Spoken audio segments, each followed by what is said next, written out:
The two rookies that we hear most about is Luka Doncic and DeAndre Ayton. Luka Doncic has been setting the league on fire with his step-back jumpers and clutch play, while DeAndre Ayton has been a double-double machine. But what about some other rookies? In this video, we'll be talking about 3 rookies who I think are underrated and deserve more attention. And if you like more videos like this, don't forget to hit the like button and hit the subscribe button. It would be greatly appreciated. And now, on to the video. The first rookie I'll be talking about is gilgeous-alexander, the number 11 pick out of Kentucky and currently playing for the Los Angeles Clippers.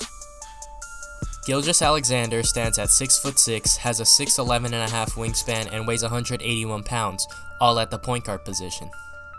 On the season, he's averaging 10.1 points per game, 2.9 rebounds, 2.9 assists, 1.1 steals, and 0.7 blocks, all on an efficient 49.1% from the field, 37.9% from 3, and 80.5% from the free throw line.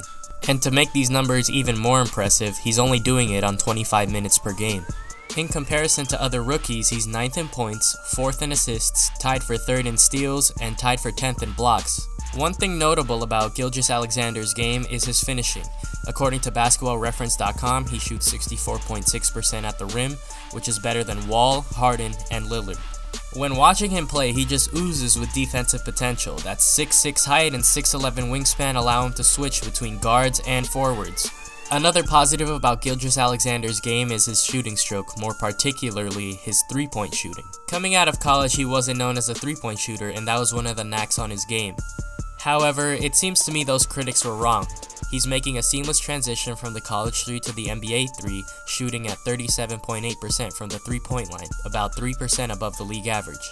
It's also worth noting that 20 of his 22 made three-pointers on the season have been assisted on, which means he could turn into an effective catch-and-shoot three-pointer in the future. With all that being said, I would like to see him shoot more three-pointers. He's only averaging 1.5 attempts per game, and I would like to see that at about 3 if that's possible. With all these positives said, the most impressive thing about Gilgeous-Alexander's game to me is how composed he is on the offensive end.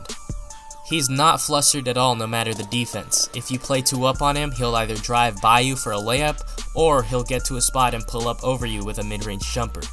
This offseason, I would like to see Gilgeous-Alexander continue to work on his three-point shot, and I would like to see him increase his strength and have a tighter handle. If he could do all that, the NBA has a real problem on their hands.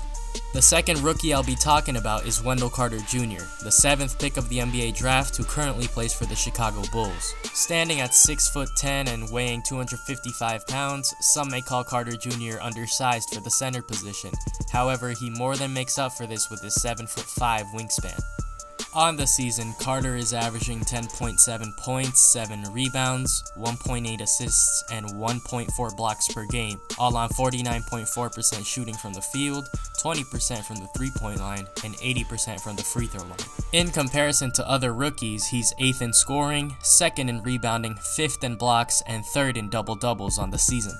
When watching Carter's game, the thing that impresses you the most is his ability to rebound the ball on both offensive and defensive ends, and his elite shot blocking ability.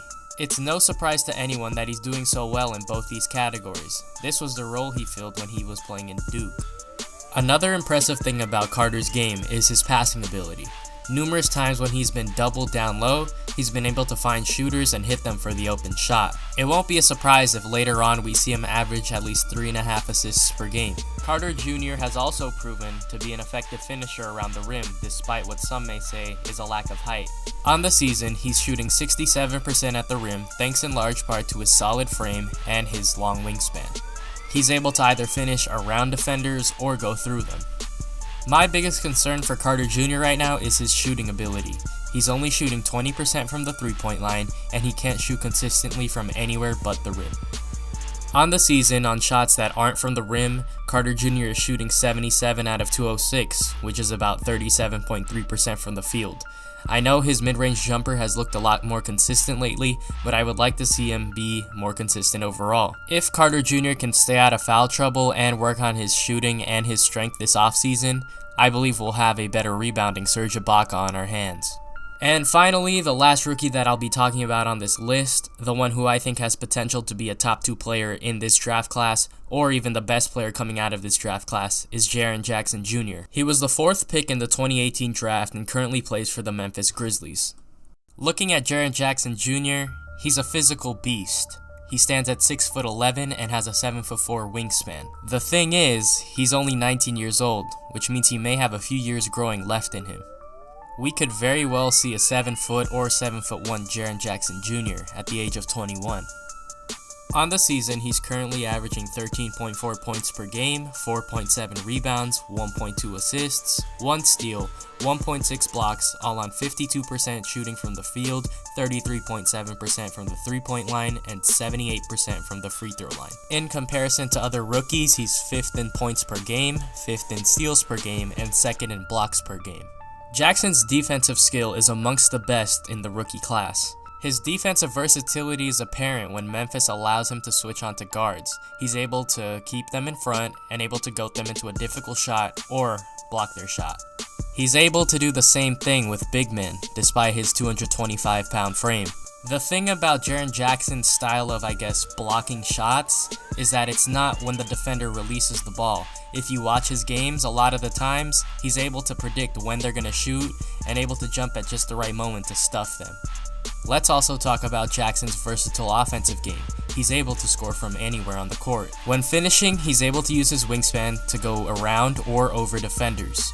He's also shown potential for a pick and pop game, shooting 33.7% from 3 on 2.5 attempts per game, which is solid for a big man.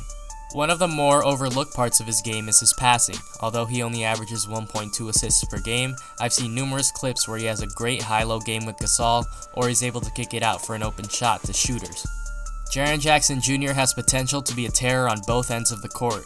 In order for him to step his game up to the next level, he needs to improve his rebounding, he needs to improve his strength, and he needs to work on his jumper to make it consistent. If all of this falls into place, we could be seeing an Anthony Davis type player on our hands. And that does it for the video. I'd like to thank anyone who's made it to the end. Don't forget to subscribe and like the video, leave a comment on who you think is another underrated rookie, and yeah, have a good one.